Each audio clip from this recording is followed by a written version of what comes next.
Chapter 7. He had been running for 40 hours now.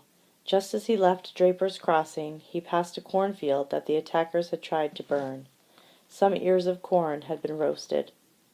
Hunger took him like a wolf, and he grabbed a half-dozen ears, jamming them in his clothing.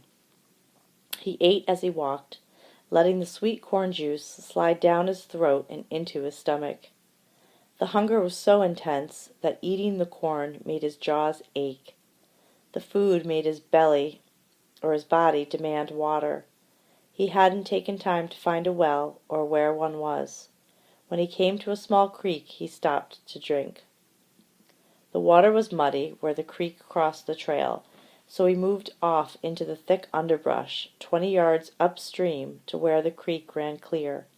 He knelt to put his mouth to the water, and this act saved his life. His lips had no sooner touched the water than he heard men's voices. It was a native tongue, and they were very loud and laughing. There were 2 of them. Had they come upon Samuel, they surely would have taken or killed him. Samuel kept his head near the ground. Through small holes in the brush, he could see them from the waist down. They wore leather leggings and high moccasins, and each carried a musket in one hand.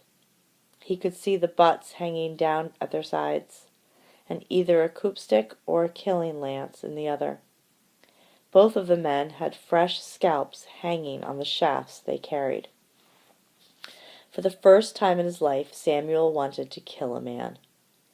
The overwhelming rage that he had begun to feel while following his mother's small footprints as she'd been savagely jerked along the trail was like a hot knife in his brain. If there had only been one, he would have done it.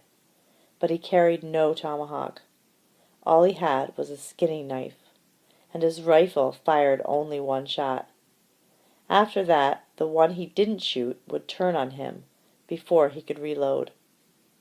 With only a knife to defend himself, he'd have almost no chance. So he waited until they were out of sight, then, staying low and moving slowly, he went back to the trail. Why had the men come back? Whatever the reason, 2 men alone would not backtrack too far into potentially hostile country. If there were any kind of force after them, they would want to keep moving. So Samuel thought, maybe I'm getting close. He picked up the pace to a jog, but stayed well to the side of the trail on the edge of the thicker undergrowth in case he ran into any others. And again, this move saved his life. Clearing left by old beaver ponds were scattered through the forest. Some were small, an acre or 2. Others were 30 or 40 acres. A large clearing popped up in front of Samuel now. It was late afternoon, almost evening, and the sun slanted from the west behind him into the clearing.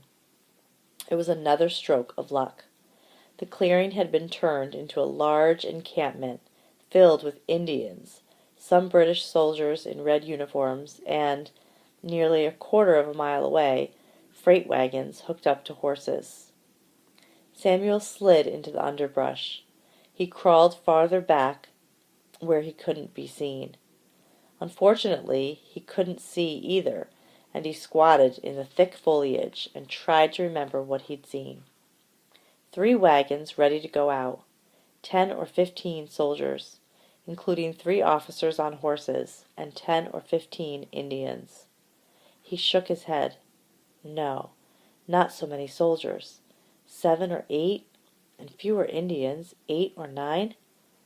One large fire in the center of the clearing, one smaller one closer to the wagons. A group of people huddled there, the captives. There hadn't been time to see them clearly, and they were too far away for him to see if his mother and father were in the group. In a rope pen near the wagons were 1 or 2 horses, 3 or 4 oxen, maybe a milk cow. There was also a spit set up over the larger fire with some kind of big animal cooking, which meant they were going to be here for some time, perhaps the night. He He settled slowly back on his haunches, his hips, careful not to move the brush around him. He had caught up to them. There was a chance his mother and father were with that group of captives. He still had no plan to rescue them. Everything he'd done was just to catch up, see if they were still alive. Could they be here? He hadn't come across their bodies on the trail, and there were captives by the fire. For the moment, that was enough. The plan would come later. It would be dark soon. There was still no moon.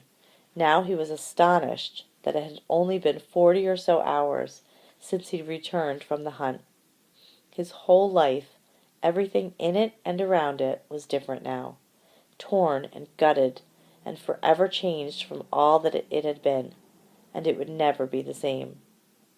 It would be dark soon, and in the dark, he thought, with no moon, in the near pitch dark of starlight, there might be possibilities.